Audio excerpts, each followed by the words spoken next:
I'd like to share my views on EFILism. I'll present my understanding of what EFILism is and where I think it is lacking.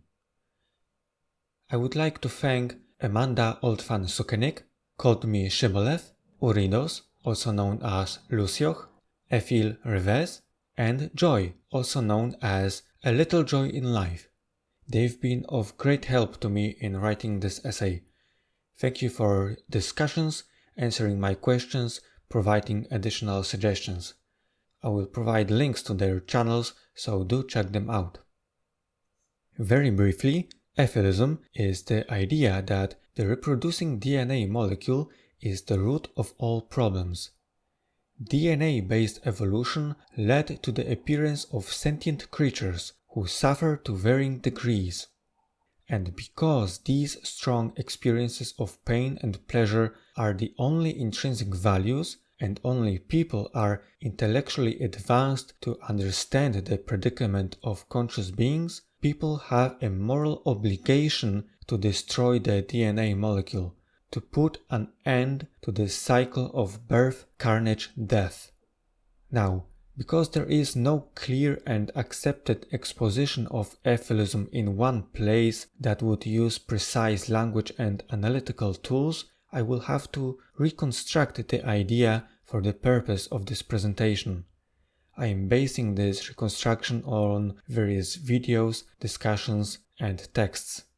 Starting from the most general and most abstract level, from meta-ethics, we can hear EFILists stating their positions as objective realism. Unfortunately, they aren't very interested in meta-ethics, so we don't have the answers to many interesting problems that would best fit EFILism. It's not a showstopper, as EFILism is mainly a system on a different level. Let's look at normative ethics. EFILism strongly leans towards negative utilitarianism. The idea to put an end to all life stems from the recognition that negative experiences are much more important, so our actions should be optimized towards minimizing suffering.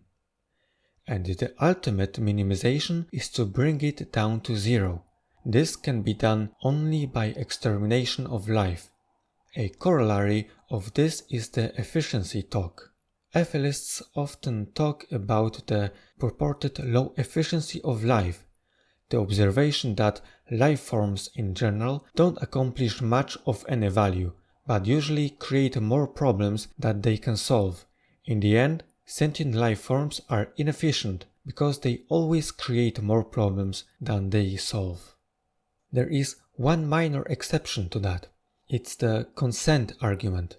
The argument states that it's impossible for the parents to get consent from their child to bring her into the world, full of potential dangers and unavoidable harms. This argument has more of a focus on the rights of the potential future person rather than the uncertain consequences of procreation. An EFIList will say that on certain conditions it's justifiable to violate someone's consent, namely when the action would result in less suffering. This is how EFILists try to defend omnicide, which of course breaks consent of almost everyone, or at the very least it would entail imposing on non-human animals, from whom the consent is impossible to get. In effect, it seems like the value of consent is only a heuristic, as EFILism reduces it to consequences and to the value of suffering. Now, let's turn our attention to a more basic concept: values. Values can be classified as either extrinsic, meaning as means to obtain greater goods, or intrinsic, which are valuable in and of themselves, inherently. So things like food, shelter, friends, career, etc. are merely the extrinsic values because we're motivated to get them to experience pleasure or avoid suffering. Only these experiences are inherent values. We call this view value hedonism. And even that is not accurate. In fact, as EFILists say, Something is good only when it fixes something bad, and pleasure is merely a feeling of the cessation of suffering. So even pleasure or good is a derivative of suffering or bad. Only suffering has intrinsic value, negative value, and all desires are drives to relieve some suffering using extrinsic values such as food or friendship. Moving further, we can observe that evolution has created fighting machines, animals, and most likely suffering is prevalent in nature. That is, there is much more suffering in the world than pleasure or even opportunities for pleasure. Most species of animals reproduce using R strategy. They create many offspring, sometimes in the hundreds or even thousands, and most of the offspring die rather quickly after coming into existence. They fall prey to predators, die of starvation or dehydration, or by other means. They don't even get a chance to not feel bad. Evolution optimizes for low cost and for reproduction. It doesn't optimize for well-being. In short, most sentient beings have bad or very bad lives. The only complication is that animals, except for Homo sapiens, cannot do anything about it. People are the only intelligent enough creatures to understand this judgment and to act on it. That's why EFILism states that people have an obligation to put an end to all life on this planet, to stop sentient beings from coming into existence. What directly follows from the above is the obligation to exterminate everyone and everything. Mass killing is justified under EFILism because it's for the greater good, which is preventing orders of magnitude more suffering of beings who would have otherwise come into existence and struggle through their miserable lives. So even though it's not a pretty picture, EFILists would say that it's the lesser of two evils. EFILists don't necessarily accept pro-mortalism.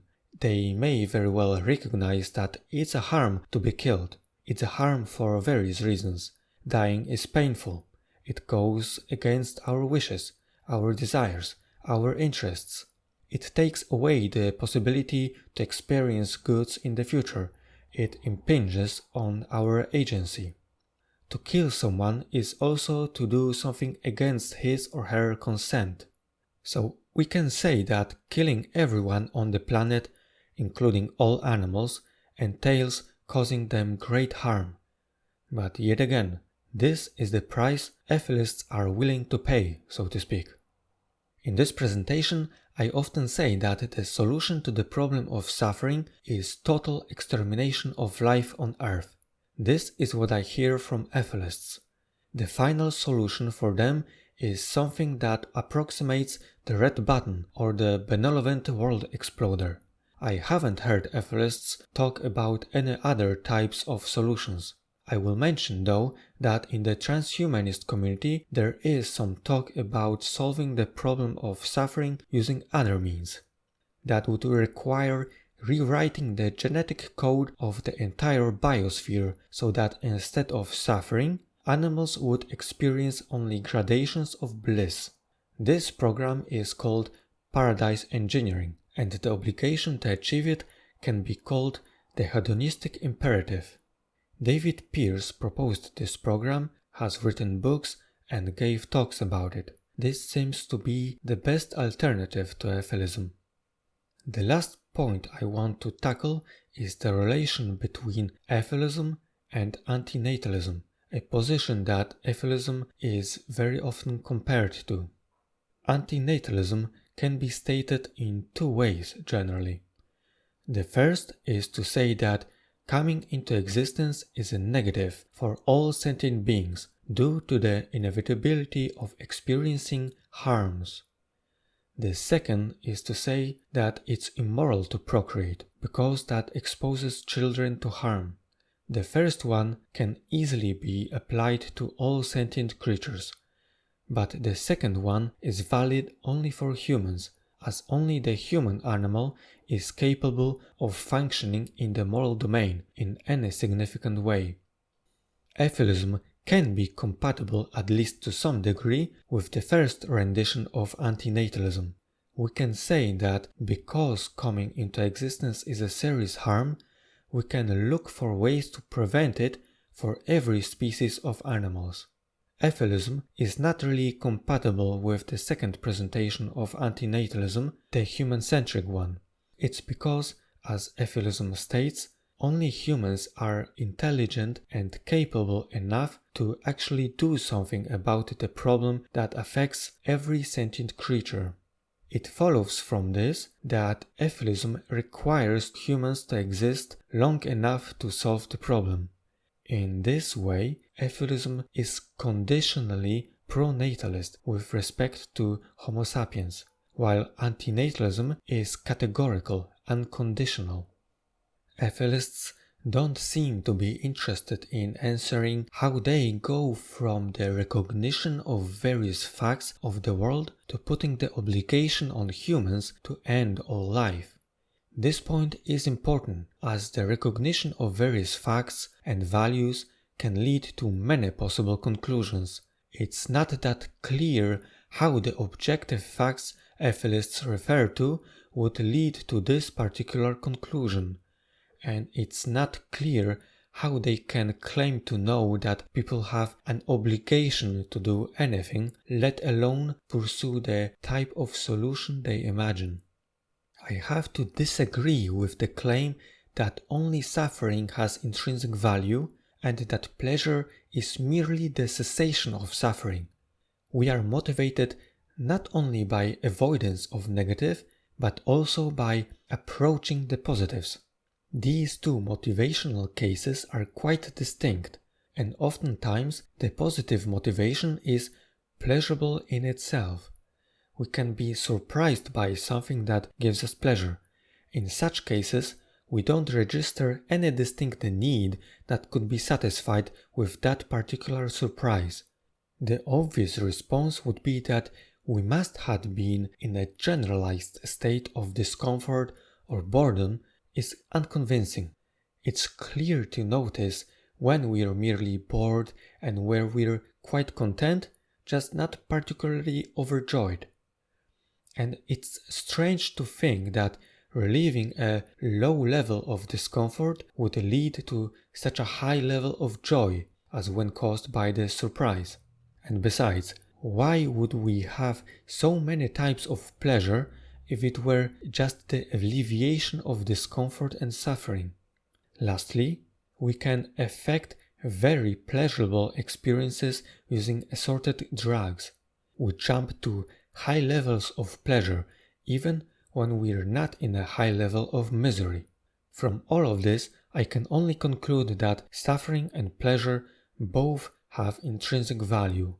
I do think they have a different moral weight, and I expressed this view in my piece, The Primacy of Suffering, but that's a different claim that is made by EFILists.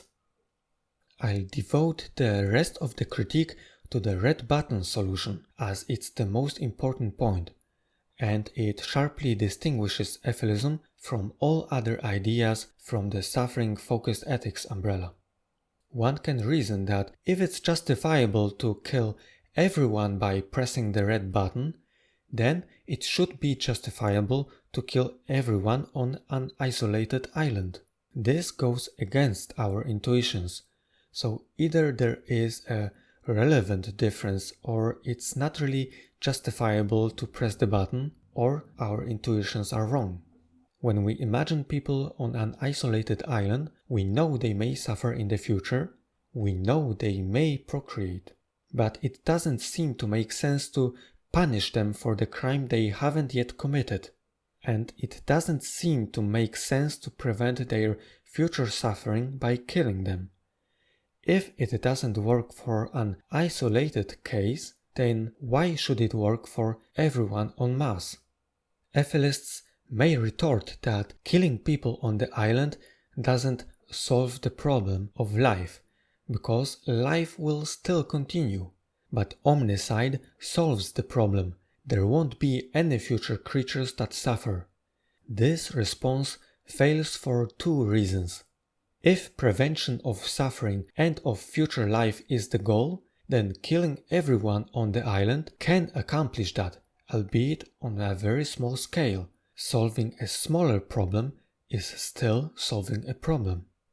If we applied the same type of argumentation to other problems, then we wouldn't want to fix anything, because nothing short of the red button solves the problem of poverty, of war, of disease, etc. Yet, people are trying to make progress on these and many other issues. We do other morally right things, whatever they may be, so we think that solving small problems is reasonable. This contradicts the EFIList's response. And finally, we can say that the EFIList's response is an ad hoc one. There is nothing in the EFILism itself that would allow us to derive the claim that killing everyone on the isolated island is unjustifiable. The response is just an attempt to escape from the repugnant conclusion, but it's not grounded firmly in EFILism itself. Another counter-argument to the red button solution is to say that the innocent cannot be sacrificed for the crimes of the guilty, and the innocent cannot be sacrificed for the greater good, whatever that would be. Here, the innocent are merely those who do not perpetuate the cycle of life. This counter goes directly against the negative utilitarianism that EFILism is based on. It's one thing to say that one could tally up the goods and the bads in a single individual's life, but such calculation across individuals is not so intuitive. The EFILists would have to provide a very good justification for that. They would have to justify the crime against not just the majority in general, but also against the innocent in particular. Another way to present an argument against the mass extermination is to compare it with the Omelas story. In the story The Ones Who Walk Away from Omelas by Ursula Le Guin, virtually all the people live a utopian life. But this idyllic state of the city of Omelas has a cost. In the basement of one of the buildings there is a child living in abject misery and terror. Everyone knows that the life of great joys and higher pursuits depends on that child's existence in this exact horrendous state. The story can be used as an argument for antinatalism, or even as an argument against classical utilitarianism. We can also draw an analogy between Omelas and the world at large. The citizens of Omelas are like the future generations whose good standing or salvation from existence is paid for by something utterly abhorrent, either the child in the basement or total annihilation of everyone on the planet. This isn't a clear analytical counter-argument, of course. It is an intuition pump that allows us to doubt the solution proposed by EFILists. In conclusion, I have to say that EFILism is not precise enough. The arguments are not clear enough for me to accept it, especially when we consider the solution proposed by it. In debates concerning religion and the existence of God, we often hear that extraordinary claims require extraordinary evidence. Let's apply the same standard to ethics. Extraordinary moral claims and solutions require very rigorous arguments, clearly explained concepts, precise language, and a lot of explicitly presented evidence.